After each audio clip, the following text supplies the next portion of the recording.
Start the section 2 of precipitation. We first talk its ice water path during using passive microwave sensor during the cloud life cycle by Ramon Braga and Daniel Villa, please. Good morning. I will present some of my results from my master's student. Basically, we studied the ice water path in cloud life cycle, and we try to apply something in rain rate estimation using NOAA satellites.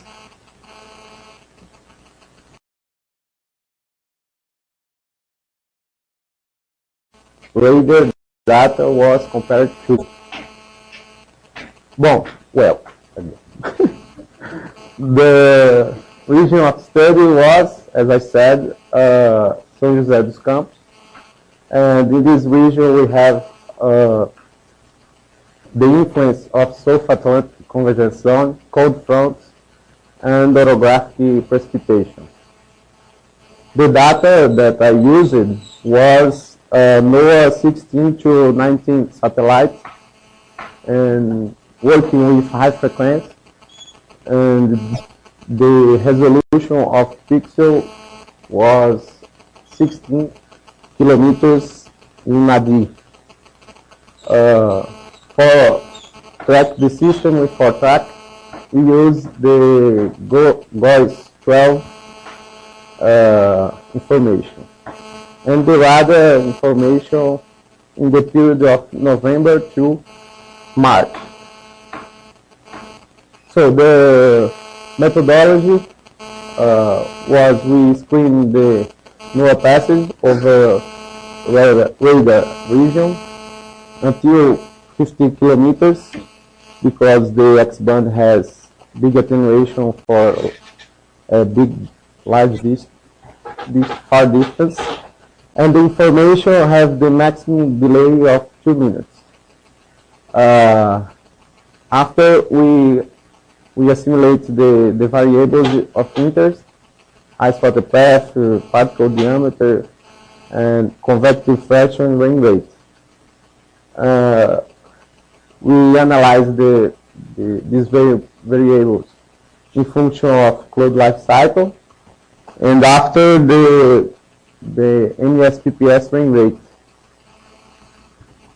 Well, I will talk about very fast how we made this.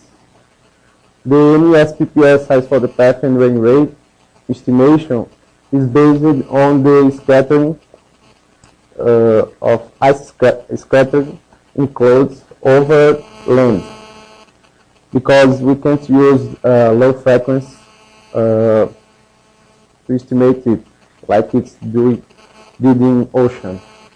It has too much emission from the surface. After we retrieval the ice water path, the rain rate is calculated by these functions based on convective index that is calculated using water vapor absorption band.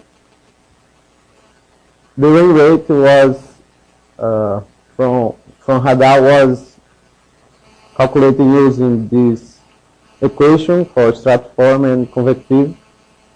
In convective case, it was used KDP. For we get the convective percentage of each pixel AMSU. We made a classification with radar, which used just horizontal reflective. It is described in Steiner. Basically, it uses the information of reflective pixel and its background. This is one of example, we can see here two convective towers, and here a stratiform classification. You can see the bright band here. The four-track methodology we apply, and we classify the systems by three classes. First, we assume that the system was intensifying when its area is increasing and the brightness, minimum brightness temperature is decreasing. The system was dissipating when the brightness temperature is rising or increasing and the area is decreasing.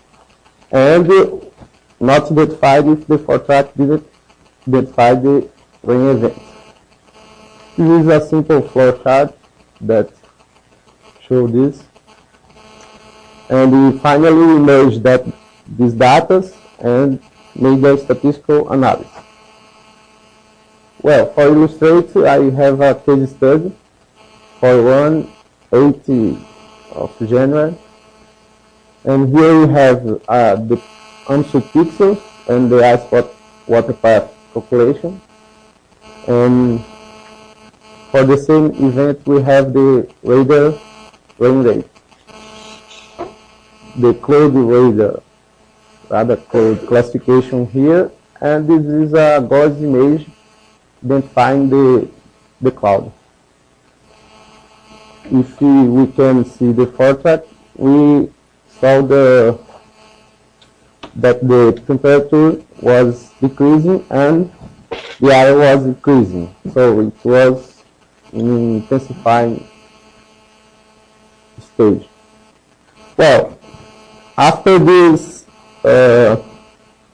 qualitative case, we made a quantitative study with almost 400 pixels. And for these pictures, we have 23% intensifying, 21 disintensifying, 40 with almost 40 with that the four-track identified that has eyes, and 16% was warm clouds precipitant. We can see that for this region, 84% of precipitant cloud has ice in the structure. So we use the pixels to infer the ice water path in the cloud life cycle. Here we have a distribution of ice in the cloud life cycle, and you have more ice in the intensification process or stage than in the others. The convective fractions and the precipitation from radar have similar patterns. And for the particle size, we have something different that we were expecting. We have here a big distribution, a large distribution of particle diameter of ice. And when it was disintensified, we can see a similar pattern. We think that it was happened because the scattering sign was large in both frequencies that we use, because in the disintensified stage, like Nicholas made this picture, in the disintensified stage we have the increasing of temperature, and this increasing of temperature, it's because the particle of ice has water and air mixed, and it causes the large particle, the increase of the size of particle, but the density is lower, is decreasing. So the second part, was about the rain rate estimation of NSPPS algorithm. We can see that this algorithm has low linear correlation because they are based on isotopic path and rain.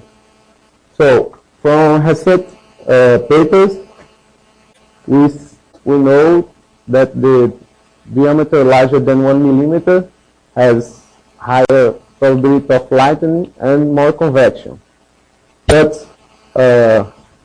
if we observed that in the intensification process you have high isotopic path and closed convection and this kind of thing.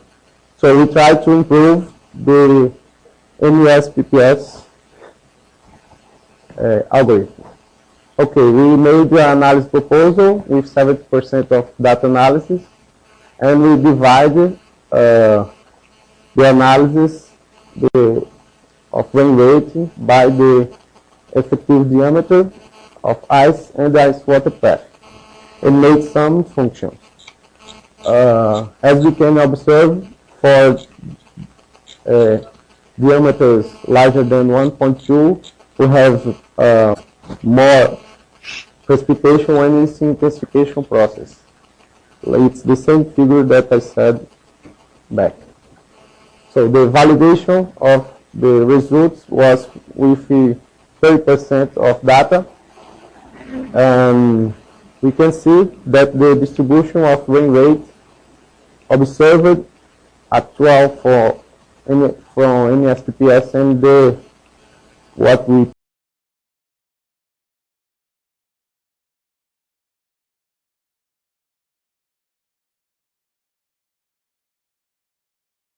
in the precipitation estimation.